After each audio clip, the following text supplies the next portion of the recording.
Sikit. Menteri, di dalam memberi insentif kepada pihak swasta dalam menggunakan pakai pendekatan teknologi hijau ini, mohon penjelasan Menteri, setakat hari ini bagaimana komitmen di peringkat kerajaan sendiri, terutama daripada kemudahan-kemudahan bangunan kerajaan. Saya rasa perkara tersebut sekiranya dimulakan oleh kerajaan melalui kereta-kereta dan sebagainya, dengan kereta hybrid dan sebagainya, itu saya rasa akan memulakan satu contoh kepimpinan yang bahawa arah tuju kehijauan teknologi itu akan lebih terserah. Saya rasa komitmen perlu dimulakan oleh kerajaan. Mohon penjelasan sini. Menteri, sesuatu yang berkaitan juga tentang safe energy. Baru-baru ini kerajaan telah mengambil langkah supaya menentukan semua hawa dingin dalam bangunan itu disukat semula kepada 24 darjah.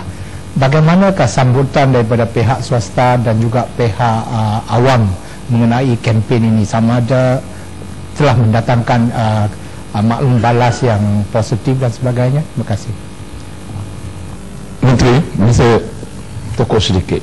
Berhubung dengan rebate itu satu tindakan yang baik, tapi diumumkan kementerian baru-baru ini bahawa pengguna yang banyak ataupun melebihi 300 kilowatt itu, ya ini tempat-tempat membeli belah shopping center dengan izin dan juga bangunan-bangunan komersial yang lain, dikenakan kadar 1% daripada jumlah bil setiap bulan itu untuk diketepikan sebagai sinking fund untuk teknologi hijau ini. Jadi kalau rebate itu diberi, kemudian pada masa yang sama dikenakan juga kos 1% daripada jumlah bil, jadi seolah-olah tidak memberikan apa-apa keuntungan kepada pengurusan bangunan-bangunan komersial tersebut. Jadi saya minta pandangan supaya kalau rebate itu diberi, maka yang 1% diketepikan untuk peruntukan teknologi hijau ini juga dimansuhkan. Ya, terima kasih. Terima kasih Muhammad. Mengenai sambutan daripada bangunan kerajaan ini, saya ingin jugalah maklumkan kepada ahli-ahli yang berhormat, pihak kerajaan sudah menentukan bahawa bangunan-bangunan yang baru dibuat, bangunan-bangunan yang baru, terutamanya bangunan seperti pejabat, hospital dan sekolah, kena ada ciri-ciri hijau, ya, berpandukan kepada hijau, iaitu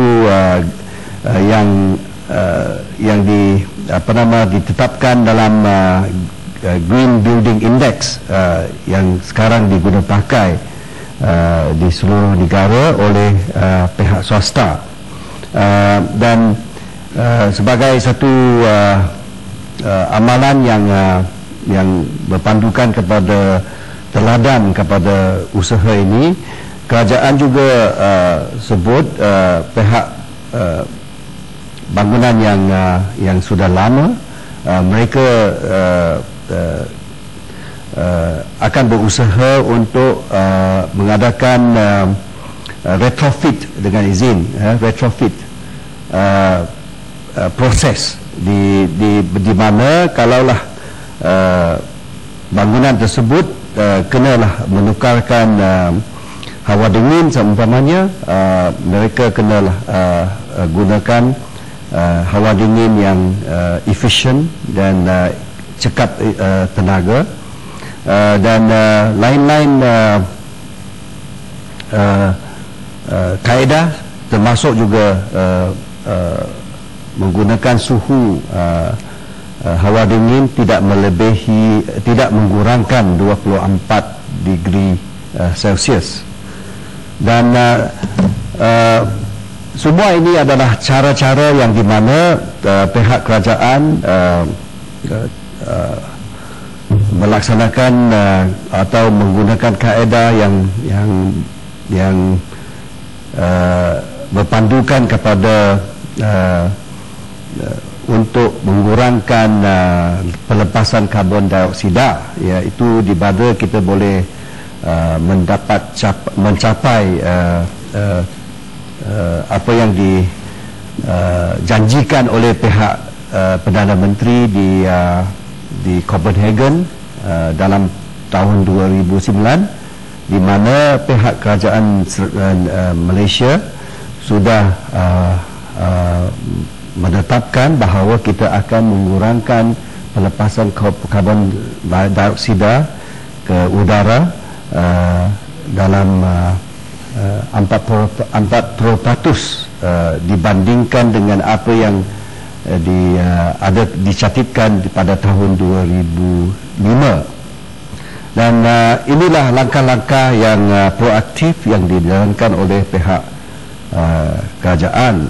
Dan mengenai lebih sikit tambahan mengenai 24 suhu yang ditanyakan tadi, pihak kerajaan akan diberikan, semua pejabat akan diberikan satu surat berkeliling di mana suhu hawa dinginnya tidak boleh rendah daripada 24 degree Celsius.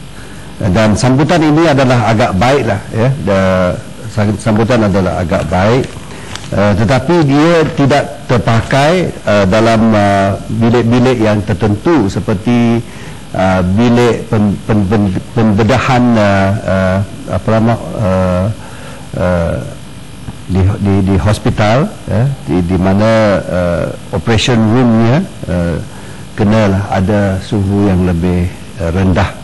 Dan seperti bilik ICT seumpamanya,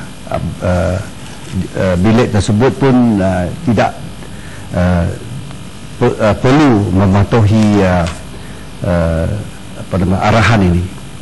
Mengenai rebate ini, Yang Berhormat, rebate ini 1% yang terkena pada bil elektrik ini adalah dua perkara yang lain. Rebate ini adalah untuk satu program untuk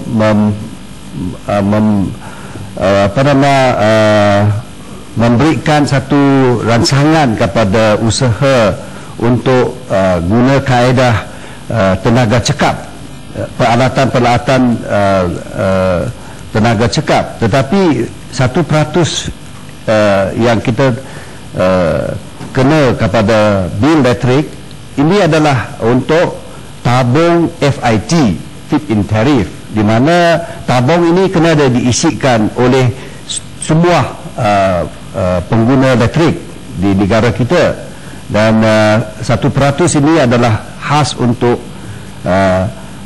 feed-in tariff ini, di mana program itu adalah untuk merangsangkan penjanaan elektrik dari sumber-sumber boleh baharu, ya. Dia tidak sama